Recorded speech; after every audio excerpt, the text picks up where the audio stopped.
Assalamualaikum warahmatullahi wabarakatuh. Kami di sini akan menjelaskan tentang valuta asing.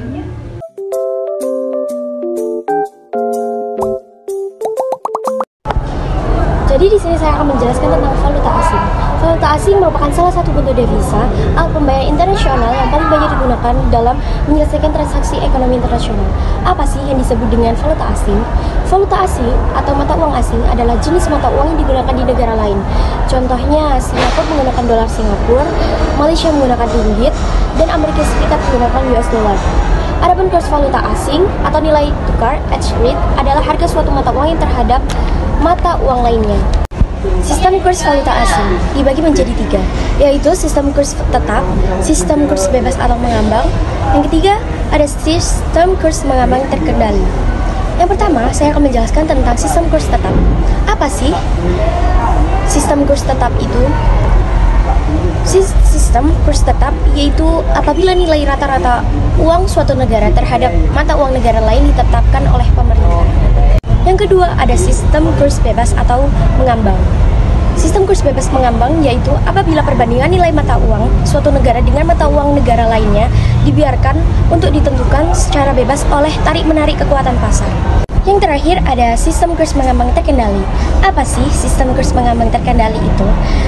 Nilai mata uang suatu negara dengan mata uang negara lainnya dikendalikan atau dipengaruhi oleh pemerintah.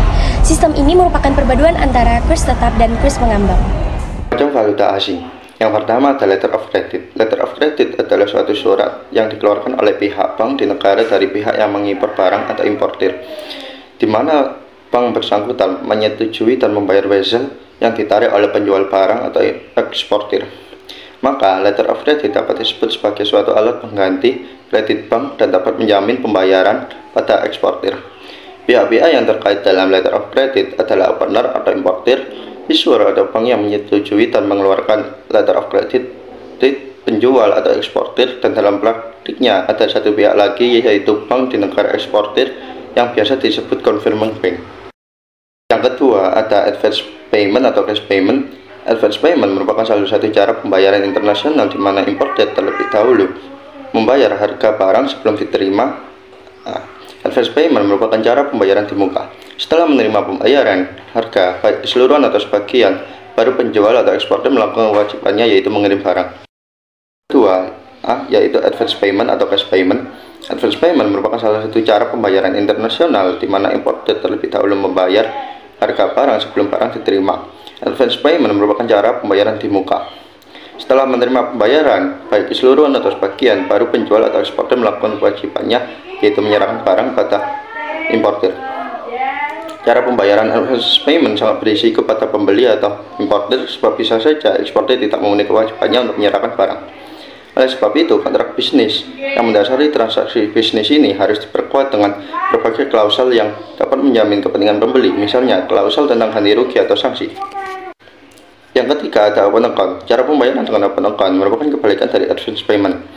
Pada advance payment, importer terlebih dahulu membayar harga barang, maka setelahnya barang akan dikirim. Pada pembayaran open account, barang telah dikirim menjual atas nama pembeli. Pembayaran dengan cara open account sangat menguntungkan pembeli sebab barang diterima sebelum pembayaran dilakukan. Keempat atau yang terakhir ada commercial bills of exchange. Commercial bills of exchange yang lazim disebut dengan wesel atau trade bills adalah surat yang disetujui oleh penjual atau eksportir yang berisi perintah pada pembeli untuk membayar sejumlah uang pada tanggal jatuh tempo pada masa mendatang. Surat perintah semacam itu sering disebut wesel. Pembayaran dengan cara wesel juga lazim digunakan pada transaksi perdagangan internasional.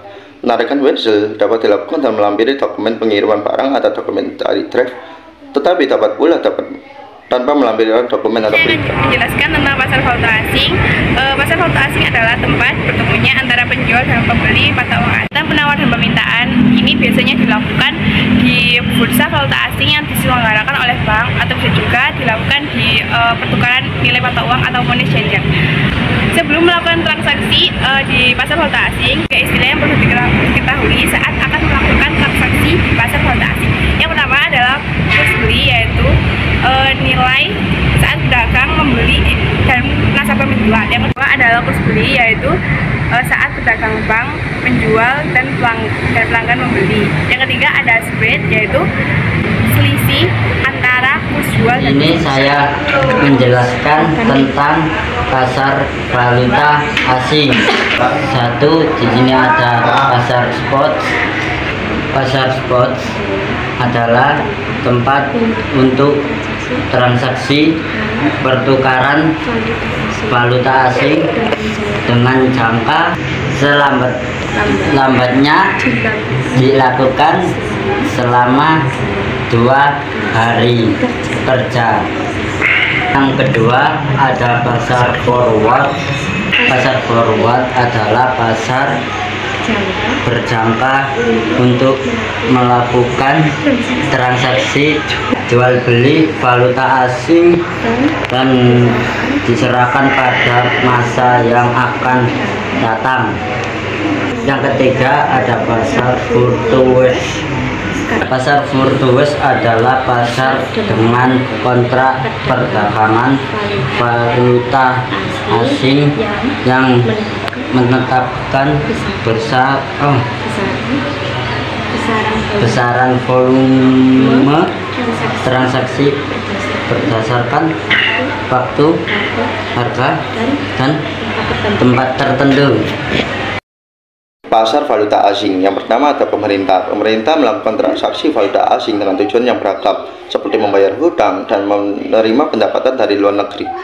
Yang kedua ada perusahaan. Perusahaan selalu berinovasi untuk meningkatkan daya saing dan menekan biaya produksi dengan mengimpor berbagai sumber daya baru yang lebih terjangkau. Kegiatan ekspor dan impor membuat perusahaan membutuhkan mata uang negara lain dalam jumlah yang cukup besar. Yang ketiga ada masyarakat. Terdapat beberapa faktor yang memengaruhi masyarakat untuk melakukan transaksi valuta asing, yaitu yang pertama, kegiatan spekulasi dilakukan dengan memanfaatkan fluktuasi pergerakan nilai falas untuk memperoleh keuntungan. Yang kedua, kebutuhan konsumsi. Ketika berada di luar negeri, mereka membutuhkan mata uang negara lain. Yang keempat, ada bank sentral. Bank sentral berada di berbagai negara, merupakan lembaga independen yang sering melakukan jual beli falas untuk intervensi atau menstabilkan nilai tukar mata uang negaranya. Yang kelima, atau yang terakhir ada broker. Broker merupakan perusahaan yang menjadi perantara terjadinya transaksi di pasar valuta asing. Mereka bertugas untuk membantu pihak-pihak yang ingin mencari penjual dan pembeli. Sekian penjelasan dari kelompok kami. Wassalamualaikum warahmatullahi wabarakatuh.